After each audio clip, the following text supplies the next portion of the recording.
Arr! Welcome aboard, my ship. I'm Captain Solomon, and we are back with Katawa Shoujo. Now, where we last left off, we went to go to the track to go for a run, and we ended up hanging out with Emmy some more. I gave her some, like, weird angsty voice. I have no idea what it even was.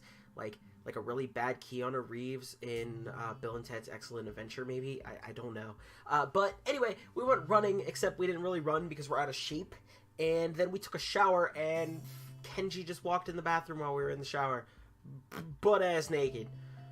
Leaf covering the naughty bits. I hope, and I can only assume it's because, for the sake of YouTube, I have turned the filter on so that we cannot see that cash and prizes. But he came in, he just wanted pizza money, guys!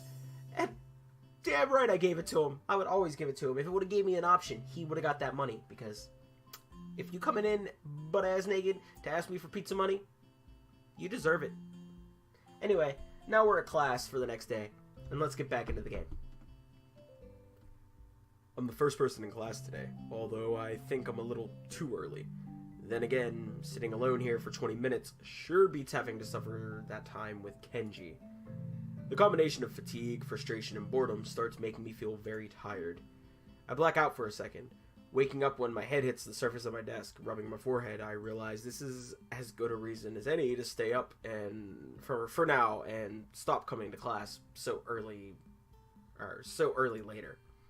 Eventually, I hear a tapping noise outside in the hallway, and Lily's tall figure appears in the doorway. She's not in this class, so she must have some other business. Maybe she's looking for Hanako. Lilly stops at the door, looking hesitant as if she was a vampire who can't come in unless invited. I consider doing so because she looks rather lonesome standing there. She steps in on her own accord, though, after straightening her skirt and shirt collar as if it was very important to look prim when entering our classroom. Yes, excuse me. She calls into the quiet classroom with a probing, delicate voice. I realize the silence might unnerve her because of her blindness, so I break it. Good morning, Lilly. Hisao. Good morning. I didn't hear you come in. I wonder if she thinks it's suspicious I didn't say anything to her before. It's likely. If I were to tell her too big a lie now, it would sink me. Well, I was already here, just asleep until now. Oh. Have you seen Hanako today, by any chance? No. She seems to come in only just before the bell rings, or after that. Did you want me to tell her something for you? No, it's fine. It's strange, but I think we're the only two people in the school right now. I didn't hear anyone else on my way here. I shouldn't have gotten up so early today, I guess. You're chastising yourself for doing something that other people should? Punctuality is a good thing. I think so, anyway. It's a very busy morning today. The festival is coming up soon, and today is the deadline for event registration, budget reports, and any other official paperwork. It could be that everyone is trying to complete the necessary forms at the last minute. Maybe that's why it's so quiet today. Hi! Oh boy. Misha pops into the room with Shizune as if on cue, shouting with a loudness that makes Lilly visibly flinch. Hi, He-chan! Hi. Look! It's the class representative! Hello! Lilly smiles, probably amused by Misha's, or Shizune's, use of the word look.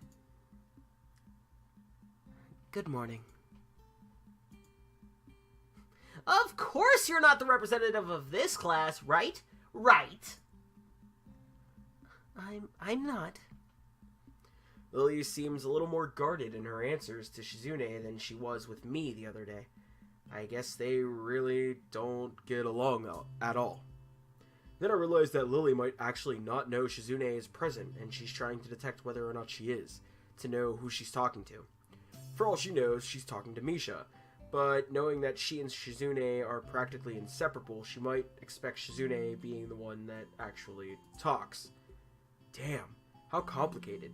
I decided to help Lilly out, for my own peace of mind more than anything else. You're here early, Shizune. You were here even earlier than us! Misha puffs out her cheeks angrily. Why is she getting angry? Does she feel emotions on Shizune's behalf too? It's not that weird though, that Shizune didn't like my little comment. It's true, I was here earlier than them, so me saying something like that could definitely be misinterpreted as anything. Especially to Shizune, who doesn't have the benefit of hearing tone to gauge intent. Before I could start weighing whether or not I should apologize, Shizune has already moved on. Class rep!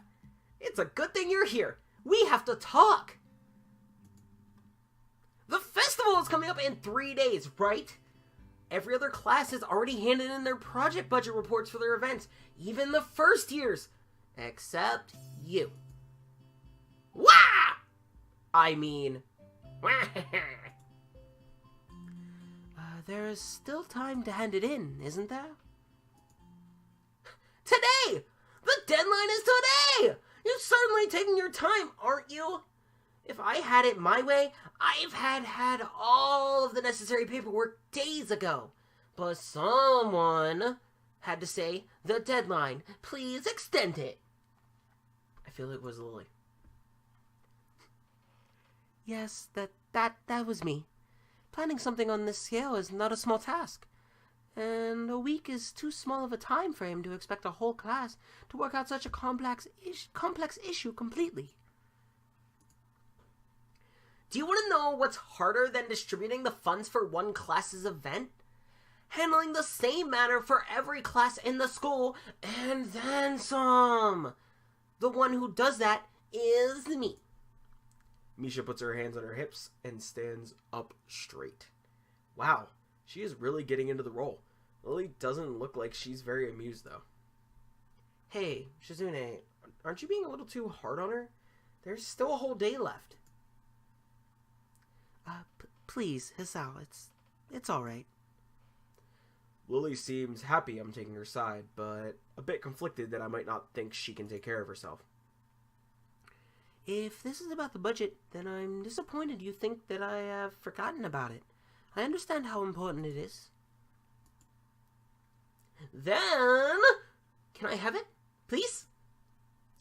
Shizune, she might not have it on her at this exact second. It's not here now. I asked 2 students to take care of it for me. Students from my class. She emphasizes the last sentence, much to my surprise. She knows about Shizune and Misha's efforts to rope me into the student council. I guess word would have gotten around, so now she's using me as ammo against Shizune. This just gets better and better. It was your responsibility! A budget report isn't something you should just be delegating anyway. As a class rep, it's your job to be on top of things. This kind of disregard for proper procedure is really just terrible. They completed it, being capable of doing so, but the students have been sick recently, so they couldn't come to school and give it back to me. If you want, I will apologize on their behalf for getting sick. Okay! Although Misha misses Lilly's little jab entirely, Shizune doesn't, and she seems torn between being offended by Lilly's daring and jumping for joy at the prospect of a challenge. Lilly, don't they live here at the school? That's a 5-minute walk, you know? What could they possibly have that prevents them from taking 5 minutes out of their busy lives to drop off something that will affect the enjoyment of the entire class? Lilly opens her mouth to say something, but Shizune closes the gap between them and starts signing furiously, waving her hands around like an orchestra conductor. Misha tries her best to convey the same passion, but can't seem to lose her normal cheerful tone. The result is interesting and somewhat surreal. And what's with that attitude? I said that it's not something you should be delegating anyway. And you, the class representative, aren't you? Tell me the names of those 2 students. They should have your job if you can't even handle something that's this simple yourself. One form isn't the full extent of what I'm supposed to take care of. Lilly's tone is growing slightly impatient, but she is doing a good job of not letting Shizune see how unsettled she is becoming. She's playing her cards close to her chest. Shizune, on the other hand, wraps her fingers cheerfully along the edges of her glasses, knowing Lilly can't neither hear nor see how excited she is. Of course, you do so much, class rep. It must be so difficult being you. Lilly tightens her lips at Misha's words, clearly understanding the intent behind them, even though Misha delivers them without even a hint of sarcasm, which they were meant to have. Oh, my bad. Botch that. Shizune and Lilly don't like each other. That much is clear. But this seems a little much. It seems like Lilly had enough and is ready to push back. Oh, boy! I was actually just discussing the budget report before you came by. You must be very talented to have finished all your student council duties so quickly that you can track me down to make sure I don't forget my own. Are you accusing me of slacking off? It seems like you're confusing me with yourself. I don't think so. That would be a very difficult thing for me to do, comparing myself to you. You're right. The difference between us is like heaven and hell. And it's not hard to guess which one you might represent. Oh, girl! Get him! The air between the ripples of the heat of their the air between them ripples with the heat of their amenity. Well, not really. They can't disguise it anymore, though. Even Misha looks like she's beginning to understand the real nature of this conversation. He-chan, don't you slack off either. What are you talking about? Aren't you taking part in the festival, He-chan? You are, aren't you? Then I hope you're going to do a lot more to make sure it goes smoothly than this person.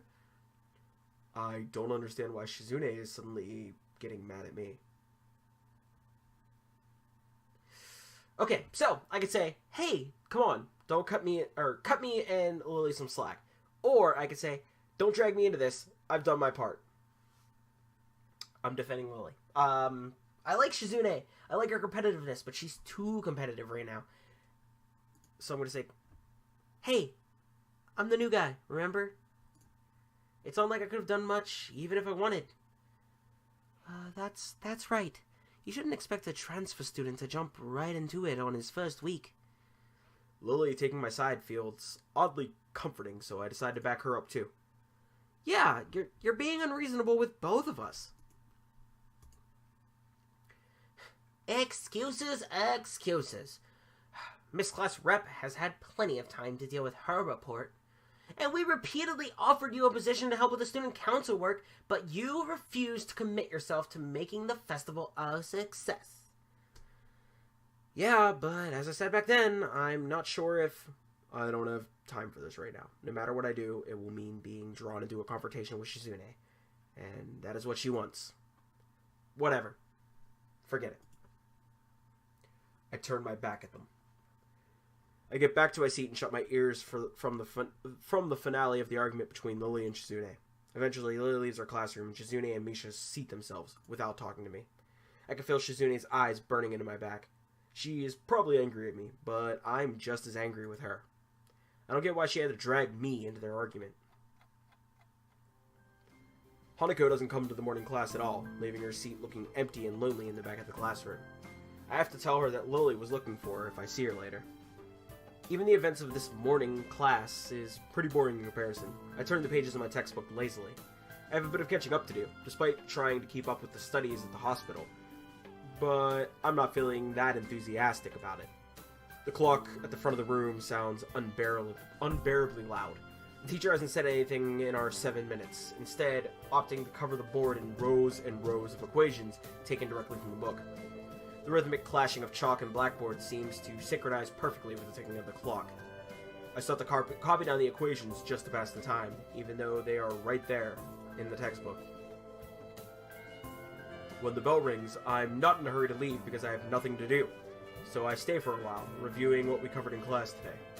I prefer to leave last anyway, so I don't have to deal with crowding in the hallways.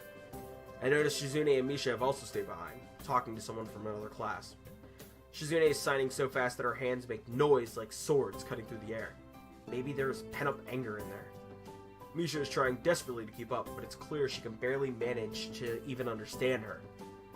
I put my head down. Whatever they're discussing, it looks like serious business. Shizune gets to the point where her wrists crackle, and Misha struggles to spit it out in word form. Sometimes she trips over herself like she's dealing with tongue twisters, and then on top of that, she has to sign back anything the other girl says. Seems like a rough job. Misha looks tired, like she's about to faint. Luckily for her, the business is soon finished and the girls sit down on their seats again. Wow, I'm so tired. She's hanging her head limply on her desk, looking exhausted. I'll use the opportunity to reconcile with Shizune a bit, without getting roped into the student council thing again, though I suspect the door is now closed for me. Festival preparations must be tough for you. Indeed, the people in the school seem to be taking the festival very seriously. Whenever I see people idling around before and after classes, they're always talking about their plans for it. It's kind of neat to see everyone being so enthusiastic about it. I'm probably the only one who doesn't have something to do. Shizune scoffs at me first, as if trying to decide whether to ignore or sneer at me, but in the end she starts signing without doing either. Misha perks up, looking at her hands with slightly unfocused eyes. She signs with harsh, heavy, dramatic strokes. Misha translates her signing into speech for me. She does it so well it's almost like Shizune is actually speaking, transmitting her thoughts directly through Misha. She must have practiced it vigorously. Well, of course. We're the student council, so we're pretty busy. It's an important duty of ours to ensure the success of the festival with all of our strength. We would shame ourselves in front of the past student council generations if the festival were to fail. That's why there must be no flaws. No, I think that was encumbrances. No, nothing that might make the festival short of perfect. Shizune's passionate speech and Misha's enacting are really oddly fitting of them. Oh? Hello? I look over my shoulder and see Hanako peering timidly into the classroom, most of her body hidden behind the door. Hey! Playing delinquent again? Hanako blushes hard at Misha's straightforward jab, even if it was only in jest. Shizune stares at her probingly, causing Hanako to look down and start backing away to the point where only her fingers can be seen wrapped nervously around the edge of the door. Maybe she is showing her dislike of Hanako by association of her dislike of Lilly. It appears so, and Hanako probably knows it as well. What is it, Hanako? Has Lilly been here? Sorry, haven't seen Satao. She came by in the morning, though. Hanako keeps looking uneasily at Shizune, who stares back at her with the unusual studying gaze. What is she trying to do? Of course, Shizune isn't going to look away, and she's intimidating enough as it is, so I can only imagine how terrified Hanako would be. It's a little uncomfortable, watching Hanako's reaction to Shizune's normal behavior. This is what happens when two people of two different extremes meet, it seems. Do you know where she is?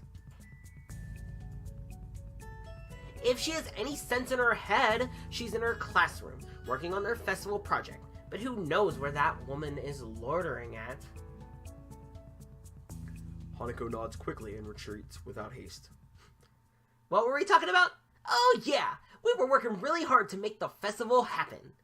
And driving other people insane along the way. Well, good luck with that. I stand up to leave, making my exit before either of them manages to berate me any more for slacking off. The halls are somewhat quiet, as expected. Everyone must be in club meetings or at festival preparations. Or both. Shizune's words about being a slacker echo in my head.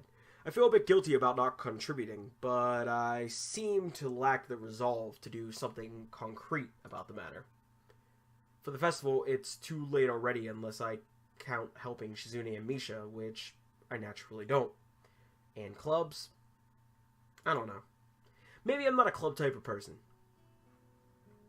Halfway through the way from the school building to the dorms, I spot a figure in front of the dorms. It's Rin. It looks like she's working on her mural today. I walk over to her, but she doesn't seem to notice me approaching.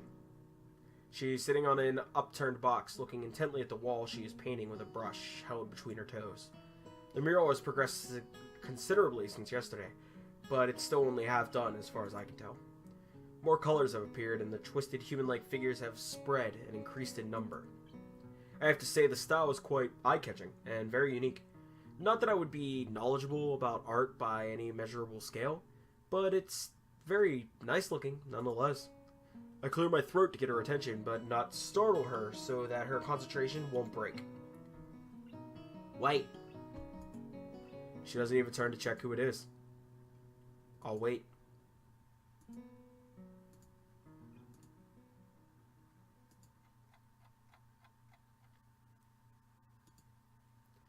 "15 minutes later, I decide that her concentration is indeed unbroken, and also that I have waited long enough to warrant poking her gently on the shoulder to remind her of my presence.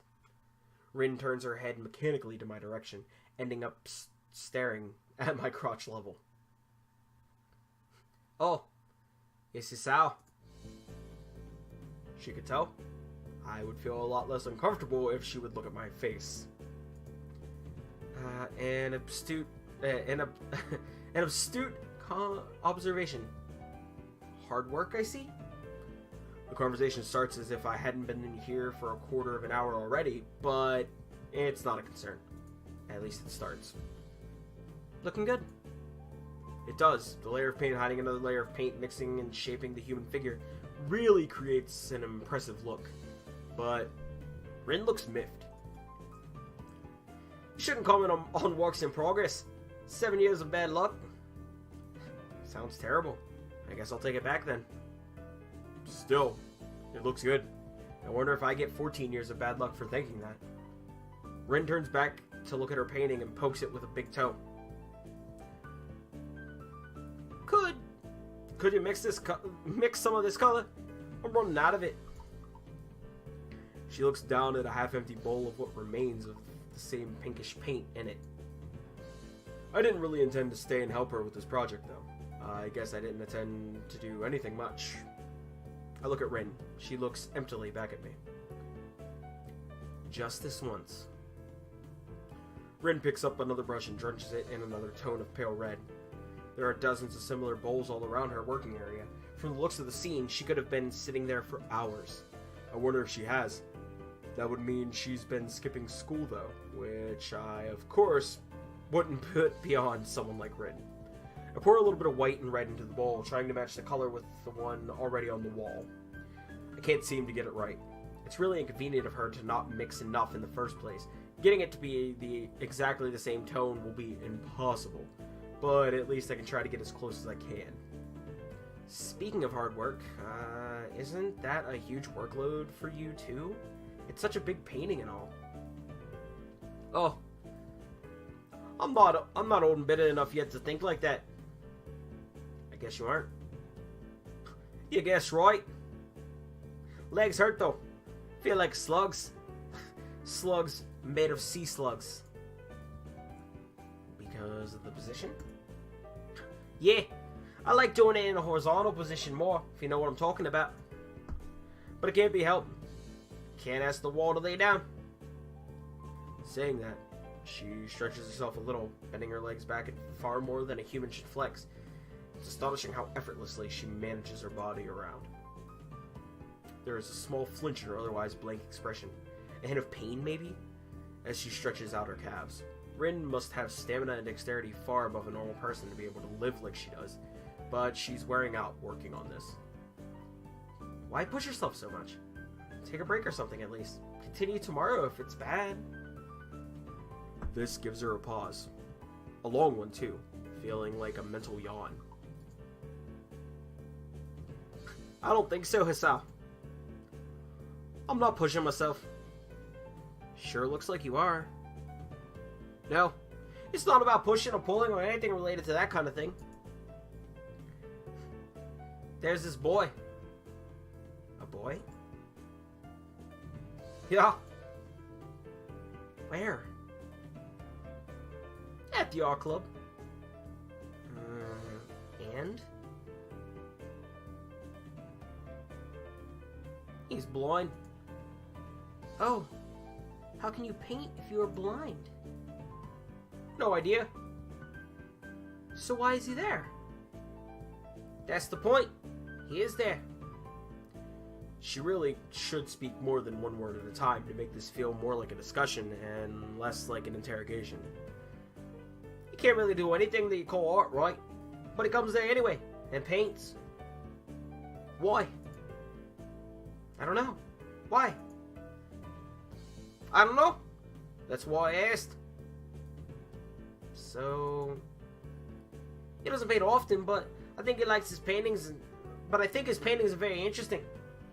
I'm sure they are. Once I tried that, painting with my eyes closed. Wasn't too interesting, and cleaning up the floor took ages. Didn't try again. But he's becoming better at sculpting. I see. Maybe she was trying to make a point with this. Maybe she forgot she had one. Seems like the art club is full of interesting people. Not really. Pretty blunt statement, and she totally missed the sarcasm. No? Just like I said, they're not very interesting. I usually don't have much interest in people who are not interesting. Maybe you have. Maybe. But that boy is interesting. Oi, maybe I'm like that boy. Maybe you are. Maybe everyone is. Doing things they can't do. Just because you can. That's pretty deep, I think. And tell that to her. You're a deep one. Nah. I'm really shallow and thoughtless person. People say that to me all the time. Yeah, you're shallow as a shower. Mate. Did you know I can only think of 4 things at the same time? No, but now I do. Right. Right now I'm thinking of the second floor's girl's toilet. Ice cream flavored ice cream. The middle toe. And a haircut. I'm gonna need a haircut. She shakes her head around. She shakes her head around vigorously, letting her short and messy hair ruffle wildly around. I can see that doing it is something she likes to do. We fall silent as Rin treads around absent-mindedly, poking some brushes around. The thought about the art club sticks in my head for a while longer. I'm feeling like I'm treading on very unknown territory with art. The way these meetings with Rin go, it's as though I'm starting a smoking habit or something. I should probably stop talking with her. It's not like I dislike her, despite the confusion her being herself causes.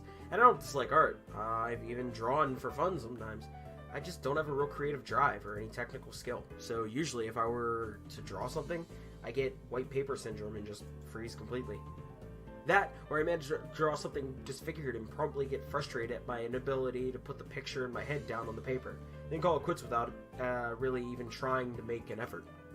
Rin clearly doesn't have this problem, but she frustrates me in another way. Being with her is like looking into a mirror that doesn't reflect anything. It makes one question the sanity of the act. Rin sits down on her box, swaying from side to side, apparently comfortable with the uncomfortable silence. She is staring at me again, or maybe over my shoulder. I can't quite figure out where her eyes are focused. I'm thinking of leaving so she can carry on working undistracted and that I can do whatever I'm gonna do alone. It's not like I have anything that might be done today. Oh, shoot. Who? Nobody. I just forgot to tell Hanako that Lilly was looking for her. Do you know her from my class? Oh, her. The mystery toilet girl. That person is funny. Oi, I saw her go to the toilet 5 times during one recess 3 weeks ago. I'm not sure it's the world record. Or, I'm sure it's the world record. It was very mysterious. That's why you call her Mystery Toilet Girl? What other reason would there possibly be? Well, if there is, it's an internal mystery. I didn't follow her in there. Maybe it was the week before that. Could have been. Look at her, makes me hungry. Don't say that. At least, not around her. Rin turns to look at me blankly, as if she's not sure why I reproved her. But she doesn't acknowledge understanding any more than before, so I give up at this point. So you want to go eat dinner then? No, not yet. Rin has turned her hungry gaze back to the wall, looking slightly more energetic, or at least slightly less lethargic than she did before. It's as if the wall is an opponent she has to vanquish, something she must overcome before she can indulge in dinner. This is the feeling I get. A weird sense of empathy overcomes me and makes me smile a little myself. For all her oddity, Rin is pretty cool after all. I'll be going anyway. Have fun. Rin has already grasped a brush and is dipping it into the fresh paint, so of course she can't hear me anymore or doesn't answer anything, even if she does. I'm feeling tired, so I set my alarm clock to wake me up as late as I can afford, while still making it to the first class. The nurse's voice is almost nagging in the back of my head about morning jogs. I make a resolution to make up for it by going for a walk after school tomorrow. Emmy won't care either way, I bet. Alright guys, we have finished another night at our school. We've talked a little more to Rin. We had the weird, harsh moment between Lilly and Shizune, and I guess Misha because she's the translator. But yeah, so be it. That was another episode down, guys. I don't even know what to say, but I guess we can end it here. So, y'all been aboard me ship. I've been Captain Solomon. Now, walk the plank. And I'll see you guys in the next video. Take it easy.